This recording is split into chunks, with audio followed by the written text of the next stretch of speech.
కాళికామాత గురించి చెప్తున్నానండి. అంటే దేవుళ్ళు అందరూ దర్శనం ఇచ్చారండి, కాళికామాత కూడా దర్శనం ఇచ్చారు. ఆ తల్లి తిరుమతులు భార్యలు వాళ్ళ ఒక శక్తి అంతా కూడా ఆ ఊళ్ళోనే ఉందండి. అయితే ఆవిడ భూమికి బాడీ గార్డ్ కింద భూదేవతను కాపాడే ప్రయత్నంలో ఉంటుందని అనుకుంటున్నాను. ఆవిడ చాలా అంటే ఎలాగంటే సెల్ టవర్లో 2 టవర్లు ఎత్తు ఆవిడ దర్శనం ఇచ్చారు. ఇంచుమించుగా ఒక 300 అడుగు కానీ 400 అడుగులు కానీ ఆవిడ హైట్ కనిపించారు. ఆ హైట్లో కనిపించి అయితే ఉగ్ర రూపం ఏం లేదు, మామూలుగా 2 కాళ్ళు 2 చేతులతోనే కనిపించారు. ఆవిడ రూపకం ఎన్టీ రామారావు ముఖంలాగా ఉందండి. తర్వాత మహావిష్ణు రంగులోనే ఉన్నది ఆవిడ, అనే ఆకాశ రంగులోనే. తర్వాత అయితే శాంతంగానే కాబట్టి ఉగ్ర రూపం లేదు. ఆవిడ శరీర భాగాలు మాత్రం చేతులు కానీ కాళ్ళు కానీ ఈ దండలు కానీ చివర చేతులు పెక్కలు కానీ అన్నీ కూడా పురుషుల్లాగా చాలా బలంగా ఉన్నాయండి ఆవిడ యొక్క చేతులు కాళ్ళు కూడా. ఆ శరీర భాగాలు అన్నీ కూడా అన్నీ బలంగా ఉన్నాయండి. అయితే ఇంకా మన స్త్రీలకి సన్నిగట్లు లాంటివి ఉంటాయి అనుకుని అవి అయితే మామూలు కనిపిల్లలాగా మామూలుగా ఉన్నాయి, పెద్ద ఏం కాదు. అయితే అన్నీ సాతి అన్నీ బాగానే ఉన్నాయి, అందంగా. ఎన్టీ రామారావు రూపంలో కాపాడుతుంది ముఖం. అయితే అది శాంతంగానే కాపాడ్డారు. ఇంచుమించుగా తాడి చెట్లు అయితే ఒక 5-6 తాడి చెట్లు ఎత్తు ఉంటుంది మాట ఆవిడ. ఆ సెల్ టవర్లో 2 టవర్లు ఎత్తు ఉంటుందని అనుకుంటున్నాను, అంత హైట్ కనిపించారు. మన భూమికి ఎటువంటి నష్టాలు లేకుండా భూమిని కాపాడే శక్తి వల్లే ఆవిడ కనిపించారు. ఎటువంటి భూమికి ఆటంకాలు వచ్చినా అతను తొలగించడానికి ఆ తిరుమతుల భార్యల ద్వారా ఆమె పుట్టారు మాట, అంత బలంగా పుట్టారు. ఆమె భూమికి ఆదిదేవత అంటే భూమిని కాపాడడం ఆమె అంతేండి. అది అలాగే ఉందండి. ఆ శివదేవుడు, విఘ్నేశ్వరుడు, పార్వతీదేవి దర్శనం ఇచ్చారండి, ముగ్గురు. అయితే మా ఇంటికాడే దర్శనం ఇచ్చారు. ఒక ఎదురుకర్రల కుర్చీ లాంటివి ఉన్నాయి, ఒక 7 అడుగులు ఎత్తుంటుంది మరి వాళ్ళు కూర్చుని పీట.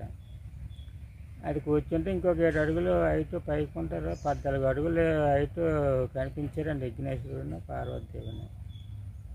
శివదేవుడు ఇంకో 2 అడుగులు హైట్ ఉన్నాడు, అంటే 16 అడుగులు హైట్ ఉంటాడు శివదేవుడు, అంత హైట్గా కనిపించారు. ఈ తర్వాత రాముల వారు, సీతాదేవి తల్లి, లక్ష్మణస్వామి ముగ్గురు కూడా దర్శనం ఇచ్చారు. సీతాదేవి తల్లిని లక్ష్మణస్వామి ఇద్దరు కూడా రాముల వారు భుజాల దగ్గర ఉన్నారు, అది ఎత్తేం లేదు. రాముల వారు పేక బుర్ర కూడా హైట్లోనే ఉంది. అయితే ఆయన ధనుసు ఆయనకన్నా ఇంకా అతని తల మీద ఇంకా 4 అంగుళాలు 5 అంగుళాలు ఎత్తులోనే ఉంది ధనుసు అంత పెద్ద ఉంది. వాళ్ళు అలా దర్శనం ఇచ్చారండి. అయితే మహావిష్ణు అయితే అది మామూలు నీల రంగులోనే మామూలు కనిపించారు, అరిచేతులు చూపించలేదు, ఎందుకంటే ఆయుధాలు వదిలేసాను అన్నారు. గద, శంఖం అలాంటివి కూడా ఆయన దగ్గర లేవంట, అది మామూలు కనిపించారు. ఈ తర్వాత వెంకన్న బాబు కూడా ఆయన 2 సార్లు దర్శనం ఇచ్చారండి. ఆయన ఎలాగంటే నరులకి కుబేరుడికి ఒక కూలివాడి కింద ఉన్నాడండి. అతను ఒంటి మీద బట్టలు కూడా కానుకుంటలేదు, ఒంటి మీద బట్టలు లేవు అతనికి. అయితే నీలం రంగులో ఆకాశ రంగులో ఉన్నాడు.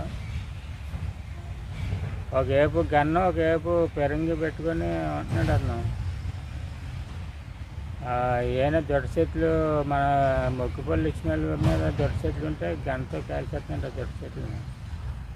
ఈ కేతు కూడా ఎందుకంటే రాహు వంతుగా ఆయన హక్కులు నడుపుతుంటాడు. కేతు నడుపుతుంటే ఈ కేతు రాహు కేతులు ఏంటంటే భూమి ఆ లోటలో ఉంది, ఉండడం వల్ల ఈ జీవరాశిని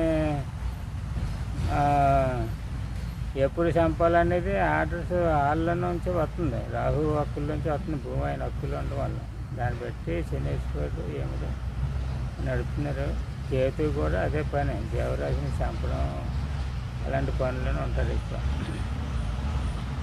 అయితే ఎందుకంటే ఎవరి మీద ఆవరించడం, ఈ కేతు అంటే ఆవరిస్తే ఆ కుటుంబం నష్టపోతుంటుంది, రోగాలు తెగులతో నష్టపోతుంటుంది అన్నమాట.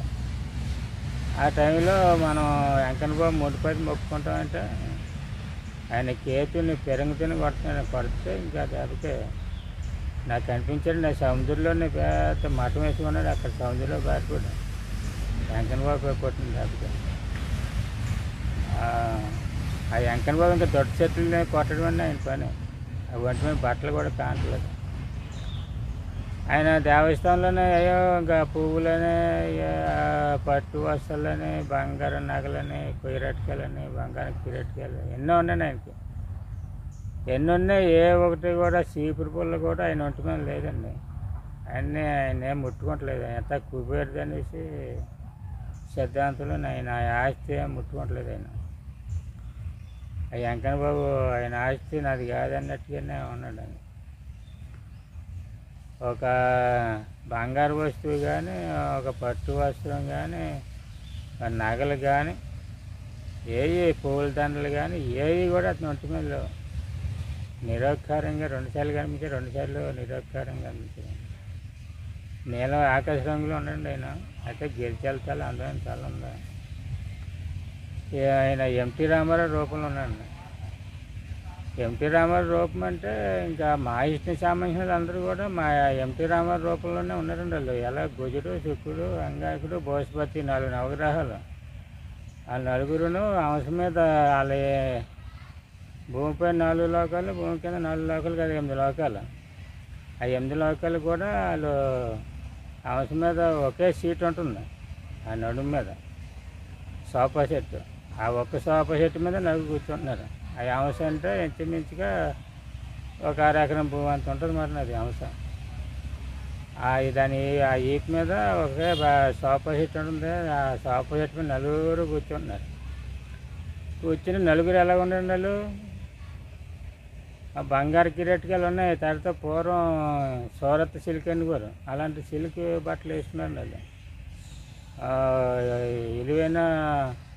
మంచి విలువైన ఆభరణాలు వస్తువులు వేసుకున్నారు, బంగారు కిరీటికాయలు పెట్టుకున్నారు. నలుగురు ఒకే రూపం. కుజుడు, శుక్రుడు, అంగారకుడు, బృహస్పతి. బృహస్పతి అంటే అతను గురుడు కదా, గ్రహం చాలా పెద్దది. అంత పెద్ద గ్రహం అయినా సరే ఆయన పెద్దవాడిలాగా ఏం కనిపించలేదు.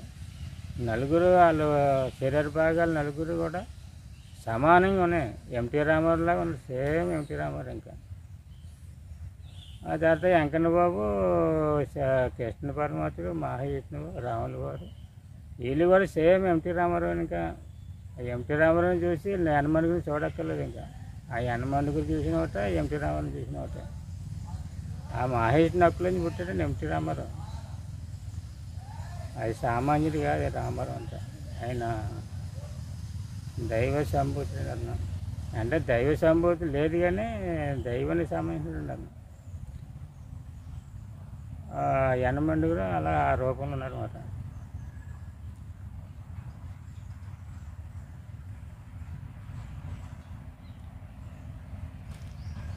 పూర్వం చరిత్రల ప్రకారంగా కుబేరుడు వారికి ఇచ్చిన మాట ప్రకారంగా వెంకన్న బాబు ఆయనకి ఒక పనివాడి కింద వెంకన్న బాబు చేస్తున్నాడండి. ఆయన అన్న పెదలకి ఏ కష్టం వచ్చినా సరే దొడ్డ చెట్లు ఏమన్నా అలాంటి కష్టాన్ని ఆయన ఆదుకుంటున్నాడు. ఆయన దగ్గర వెంకన్న బాబు దగ్గర ఉన్నాయి ఆయుధాలు. ఎవరి దగ్గర రాళ్ళు వారి దగ్గర ధనసు ఉంది. వెంకన్న బాబు దగ్గర ఆ టుపాకును పెరంగు 2 పెట్టుకుని దగ్గర పెట్టుకొని దొడ్డ చెట్లు కాల్చి పారేస్తున్నాడు. అయితే కుబేరు వారికి ఇచ్చిన మాట ప్రకారంగా మాట అతను చెల్లించుకుంటున్నాడు. ఇప్పటికీ అది ఎలా నడుపుతుంది ఆయన. ఆ మాట అంత పట్టుదలగా ఆయన చేస్తున్నాడు. ఎప్పుడో ఇచ్చిన మాట ఇప్పుడు ఇంకా నడుపుతున్నాడు ఆయన. ఇంక కలియుగంతో కూడా ఆయన ఆ హక్కులు అలా నడుపుతాడు అన్న. నడుపుతాడు, ప్రతి ఒక్కరిని ప్రజలందరినీ కాపాడుతాడండి. అయితే ఇందులోనే చిన్న తేడా ఉందండి. తేడా ఏంటంటే ఈ దేవుళ్ళ హక్కులు రెండు నడుస్తున్నాయండి. రెండు హక్కుల్లోనే రాహు హక్కు ఒకటని గురుడు హక్కు కింద నడుస్తున్నాయి గ్రహాల లెక్కల్లో. దేవుళ్ళ లెక్కలు అయితే మహావిష్ణుని హక్కు ఒకటే, శివదేవుడి హక్కు ఒకటని. అయితే ఈ రెండు హక్కులు ఏంటంటే ఇప్పుడు శివదేవుడి హక్కు రాహు నడుపుతాడు మాట. రాహు హక్కులు ఉంది భూమి. అయితే రాహు ఏం చేస్తాడు, మన ఇల్లుని బట్టే మనకి నడిచేంత ఉంది. దేవుళ్ళ హక్కులు కానీ మన హక్కులు కానీ నడుస్తున్నాయి. అదే నడుస్తున్నాయంటే ఈ మన కట్టుకున్న ఇల్లు మహావిష్ణు హక్కుల్లోకి వెళ్ళిందనుకోండి, వెళ్ళినప్పుడు మనకి మహావిష్ణుని సంబంధించిన దేవుళ్ళందరూ మనం పూజించవచ్చు, ఆ దేవుళ్ళు మనం కాపాడుతున్నారు. మన ఇల్లు రాహు హక్కులు ఉంటే మాత్రం మహావిష్ణుని సంబంధించిన దేవుళ్ళు ఎవరు కూడా మనల్ని కాపాడతాం. ఎన్ని కష్టాలు వచ్చినా అడ్డుకోరు. ఎన్ని పూజలు కూడా మనకు పనికిరావు అసలు పూజలు. మహావిష్ణుని దేవుళ్ళకి సంబంధించిన దేవుళ్ళు ఏ దేవుని పూజించినా ఆ పూజలు పనిచేయాలి. లక్ష్మీదేవతలు పూజించినా ఆ పూజలు మనకేం ఉపకారం ఉండదు. మన ఇల్లు రాహు వాటలు ఉంటే మాత్రం మహావిష్ణుని పూజించిన అతని వర్గాన్ని ఎవరు పూజించినా, మహావిష్ణు వర్గాన్ని ఎవరు పూజించినా ఆ పూజలో ఉపకారం ఉండదు. ఆ దేవుని సాయం కూడా మనకు చేయదు. ఎందుకంటే ఈ రాహు అంటే ఈ నోటల్లో శనిపేట ఉందండి. ఆవిడ రాహు, కేతు, శనేశ్వరి ముగ్గురిని పెళ్లి చేసుకుంటారు. 2 దిశలు ఆవిడ హక్కుల్లో ఉన్నాయి. 2 దిశలు అంటే దక్షిణం పరం అంటే 2 దిశలు కూడా ఆవిడ హక్కులు ఉన్నాయి. ఆవిడ వల్ల చాలా నష్టాలు వస్తుంటాయి అన్నమాట. ఆవిడ అగ్గిలోకి పుట్టింది. ఆ నష్టాలు ఎందుకంటే ఏమాత్రం మన ఈ రాహు వాటర్లో మన ఇల్లు ఉందంటే ఈ శనిపేట ముందు మన ఇంట్లో ఆవిడ ప్రవేశిస్తూ ఉంటుంది. అన్ని రకాలుగా మనల్ని ఆటంకపరిచి మనకి అసలు మనం ముందుకు వెళ్ళాం, మన అడుగు ముందు పడవు. అన్ని ఆలోచనలు కూడా పాడయ్యే ఆలోచనలు వస్తాయి, బాగుపడే ఆలోచనలు రావు. ఆ రోగాలైనా ఇవన్నీ ఇంకా ఏ పని చేద్దామన్నా ఏది జైకర్ ఉండదు. కాబట్టి ఏ చేయనా కూడా మనసు పుట్టదు, ఏది ఫలించదు. అలా ఇల్లు మనసు కూడా కూర్చున్నట్టు ఉంటారు అన్నమాట. అయితే అలాంటి రాహు ఆటలో మన ఇల్లు ఉన్నప్పుడు ఏం చేయాలంటే మనం ఆ శివదేవుని, షిరిడి సాయి దేవుని, యేసుదేవుని, ఆ ముగ్గురు దేవుని పూజించుకుంటే ఆ దోషం తగ్గుతుంది. అంటే రాహు సంబంధించిన వర్గం అన్నమాట. వాళ్ళిద్దరూ సూర్యదేవుని పుట్టించారు కదా, రాహు కేతు నేర్చుకుంటుంది. ఆ పుట్టించిన వల్ల మనకి ఆ యేసుదేవుని కానీ, షిరిడి సాయి దేవుని కానీ, శివదేవుని కానీ వాళ్ళ ముగ్గురిని పూజించుకుంటే రాహు సంబంధించిన నష్టాలు తగ్గుతాయి. కానీ ఏదైనా ప్రమాదం. ఎందుకంటే ప్రతి వారం కూడా దేవుని దగ్గరికి వెళ్ళి మనం పూజలు చేస్తూ ఉండాలి. చేస్తుంటే నష్టాలు ఉండవు. ఏమాత్రం ఆత్మహత్యని మనం మహావిష్ణుని పూజించినాం కదా అనుకుంటే అది నష్టాలు మాత్రం వచ్చేస్తుంటాయి. అంటే అలాగే ఉందన్నమాట. ఇల్లు వల్ల మనకి దేవునికి మనకి హక్కులు ఉన్నాయన్నమాట. ఇంకా